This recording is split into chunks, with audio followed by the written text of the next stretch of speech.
Few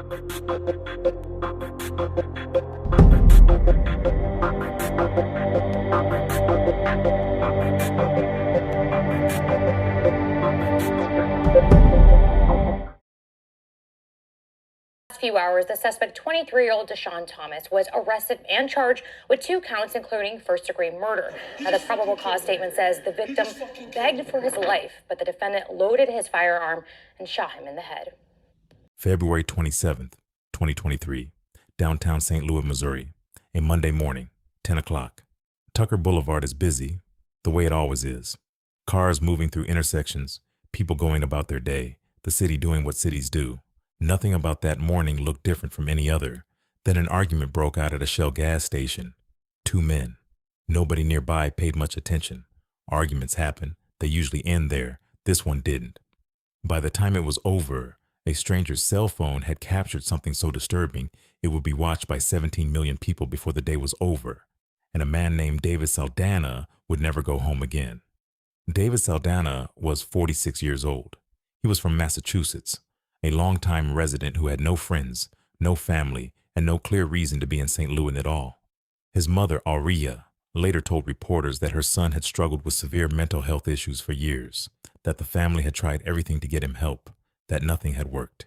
He had ended up on the streets, far from home, in a city that didn't know him.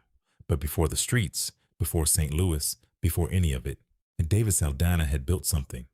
His mother, Aurea, described him as a brilliant man with a natural gift for business. He graduated from Baruch College in New York in 2003 with a finance degree and landed a job at a bank as an underwriter. He then started his own online company selling residential and commercial mailboxes. At its peak, the business employed dozens of people and ran successfully for nearly a decade. He bought a $500,000 home in Massachusetts. He married. In 2007, he and his wife welcomed a daughter. She is now 15 years old and lives in New York. She is his legacy, honestly, Aurea said. But around the time David turned 33, something shifted. The calls home started sounding different.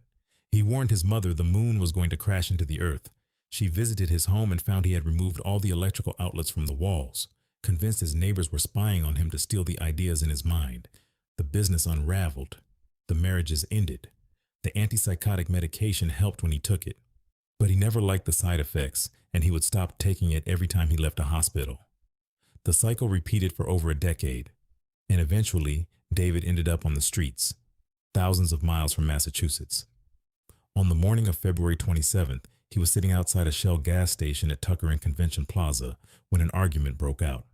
The other man in that argument was Deshaun Thomas, 23 years old, also homeless. A bond hearing later revealed he had been dealing with mental illness, drug dependency, and had previously been the victim of violent crime himself. Whatever the argument was about, it ended the moment it moved from the gas station to the street. According to court documents and surveillance footage, Thomas first shot Saldana in the back as Saldana ran across Tucker Boulevard. Then Thomas followed him. He crossed the street. He walked up to where Saldana had collapsed onto the curb, still breathing, still conscious, still looking up at the man who had just shot him. A bystander had their phone out. The camera was already rolling.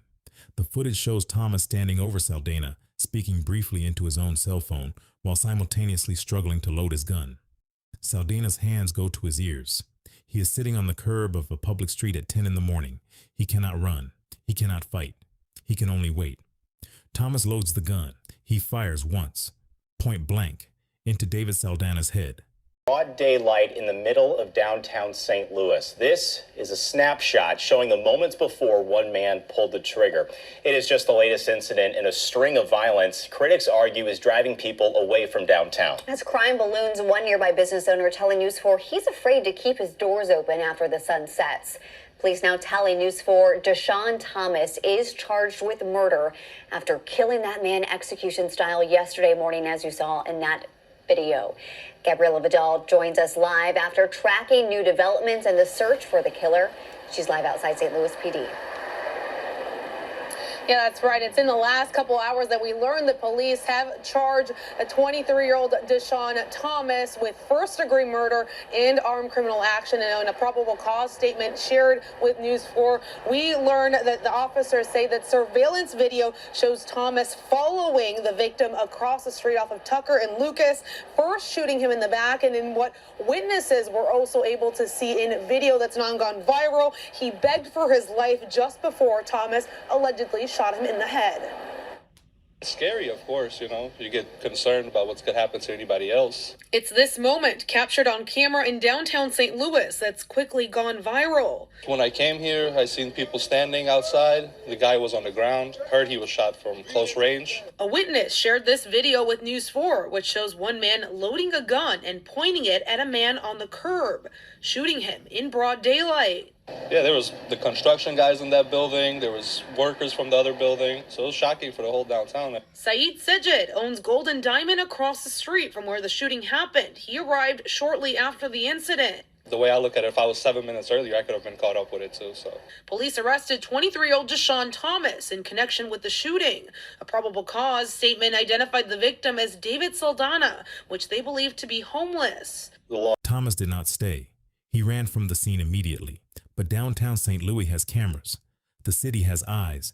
And the video, posted to Reddit, shared across social media, viewed 17 million times before the day was over, made the search impossible to ignore. About 5 hours after the shooting, a patrol officer spotted Deshaun Thomas walking into the main St. Louis Public Library on Olive Street, 6 blocks from where David Saldana's body was still on the pavement. Thomas was taken into custody. When he was arrested, he was found in possession of a gun and a bullet casing. He was charged with first-degree murder and armed criminal action. A judge denied him bond. The case never made it to trial. In January 2025, nearly 2 years after the shooting, a St. Louis Circuit Court judge ordered the case suspended. Deshaun Thomas had been found mentally unfit to stand trial. A mental evaluation had been completed, and the court determined Thomas was not competent to proceed. The judge ordered him placed in the custody of the Missouri Department of Mental Health for further evaluation and treatment, with the possibility of the case resuming if Thomas regained mental fitness within 6 months. From jail, Thomas had written approximately 10 letters to the court, alleging misconduct in various legal procedural matters. His defense attorney said he could not comment on the letters and confirmed only that his client had been found not mentally competent. At the time of this video, Deshaun Thomas has not stood trial, as the case sits on a mental inactive docket. David Saldana's mother, Aria, said her son had struggled for much of his adult life. She said their family tried to get him help, but never found the support they believed he needed. Eventually, David ended up homeless, thousands of miles from Massachusetts, on a curb in downtown St. Louis. What happened next was captured on video and seen by millions. But before the headlines, before the footage, before people argued over what they watched, there was a man who was loved by many. And on a Monday morning in downtown St. Louis, his life ended in front of people who would never forget what they saw. Rest in peace, David. Thank you for watching The Grim Watch. Share your thoughts in the comments below. And don't forget to like and subscribe for more true crime documentaries. See you in the next video.